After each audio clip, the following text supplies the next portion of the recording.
Que por primera vez en su historia el PRI haya renunciado a la candidatura presidencial cediéndosela a un perfil panista. Es que ya tiene tiempo que renunciaron a sus principios, a sus ideales, cuando menos desde la época de Salinas, que el PRI se convirtió en PRIAN. Han habido 4 transformaciones en ese partido, yo no sé qué va a pasar hacia adelante, pero primero fue PNR, se fundó en 1929, habían varios partidos y Plutarco Elías Calles nos unió y se fundó el Partido Nacional Revolucionario, PNR, y a partir de ahí fue partido único. Y luego en 1938 cambió de nombre y también de funciones, y ese partido único se llamó Partido de la Revolución Mexicana, PRM. Ahí surgieron los sectores, se creó la CTM, se creó la CNC, CNOP. Creo que no, la CNOP fue después. Sí, pero la CNC sí, primero la CTM y la CNC, las dos. Y había un sector militar. Entonces, yo considero que fue la mejor época de ese partido. Que con esa organización obrera, con esa organización campesina, con la CTM, con la CNC, el general se apoyó para llevar a cabo la expropiación del petróleo y la política popular que aplica. Por eso, un año después, en 1939, se fundó el PAN para oponerse a la política del general Cárdenas, para oponerse a la política agraria del general Cárdenas, para oponerse a la política educativa del general Cárdenas, para oponerse a la expropiación petrolera. Para eso surge en el 39 el PAN. No participa en la primera elección, que es en el 40, pero apoyan al general Almazán porque hay una ruptura y ya había oposición a la política del general Cárdenas, y el general optó por apoyar a Ávila Camacho, la otra opción, que era la mejor, nada más que estaba complicada la situación, porque sí había una polarización, era la del general Francisco J. Mújica, que era más recto, íntegro, honesto y muy amigo, casi maestro del general Cárdenas. Pero el general Cárdenas, con mucha responsabilidad, pensó que con el general Mújica podía haber una confrontación, una especie de guerra civil, porque la derecha estaba intolerante, muy envalentonada. No tanto era por la expropiación petrolera que nos invadieran los estadounidenses, porque en Estados Unidos gobernaba un hombre extraordinario, de los mejores presidentes de Estados Unidos, Franklin Delano Roosevelt.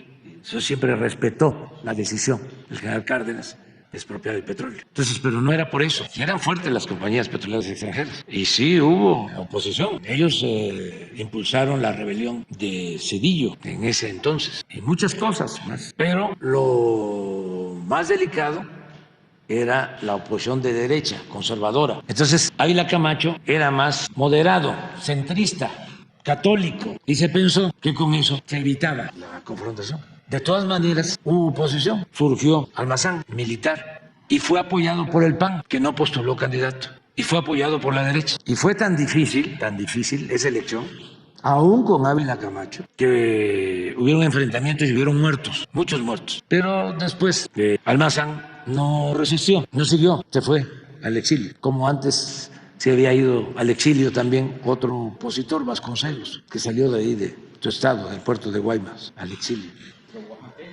Y oaxaqueño.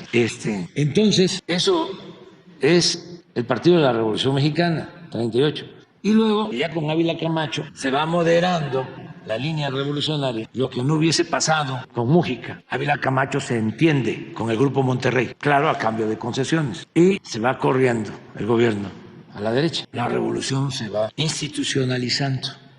Y de ahí viene el otro cambio en el PRI, que en 1946 pasa de Partido de la Revolución Mexicana a Partido Revolucionario Institucional, PRI, desde el 46 hasta el 88, que no es formal, pero sí real. Pasa de PRI a PRIAN, porque Salinas los une. En ese trabajo de unidad para hacer el PRIAN ayudó mucho Diego Fernández. Todo esto para los jóvenes, pero ojalá tuviesen clases en las escuelas de ciencia social sobre la historia de los partidos políticos.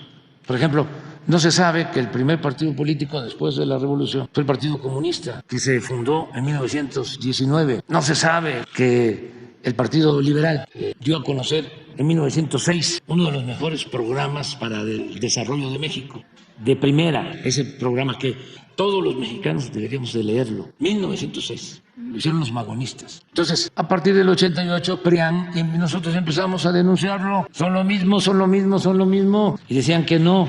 Y engañaron mucho a la gente. Gente buena del PRI, del PAN, de abajo, que hasta los ponían a pelear en sus municipios, en sus estados. Y arriba estaban haciendo los enjuagues. Las concertaciones, así se llamaban. Sí. No, eso dejó de tener fuerza. Esa es otra historia, la participación de la masonería. Ahí tendríamos que empezar con el México independiente y con un personaje que fue embajador de Estados Unidos en México, Poisson. En ese entonces había dos ritos, el escocés y el rito yorquino y escoceses. Por ejemplo, Vicente Guerrero era yorquino. El Partido Conservador está vinculado más a la logia escocesa. Había un rito nacional mexicano. El presidente Juárez, ya vamos a desayunar, es el mejor presidente en toda la historia de México. En toda la historia de México. Entonces ya ahora el PRIAN, ¿no? Porque había quienes decían, no es cierto, son distintos. Imagínense, ayer a la Bastida, ¿no? Ya expresando su apoyo a quien no puedo mencionar, pero como la cargada de antes, pues, o sea, una cosa kafkiana, ¿sí? La muerte del PRI que terminó por destruir al PRI. ¿Usted coincide en esto? ¿Quién? Mario Delgado decía ayer que Alito había terminado No. Pero usted coincide en que esto sería ya... No. La historia continúa, o sea, sí, continuará, o sea, y se verán otras cosas. Falta todavía. Pero tampoco nos podríamos callar sobre estos acontecimientos porque sí tienen que ver con la historia, muchísimo. Y los jóvenes deben de tener todos estos antecedentes. Acuérdense, a lo mejor los jóvenes no tienen fresco de que se enfrentó la Bastida, el que ayer se manifiesta a favor del PAN, sí, para no hablar. Él era candidato del PRI y se enfrenta a Fox y se dijeron cosas feas,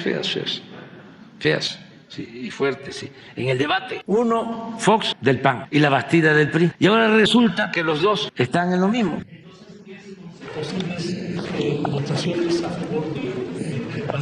El problema es que al final no es problema.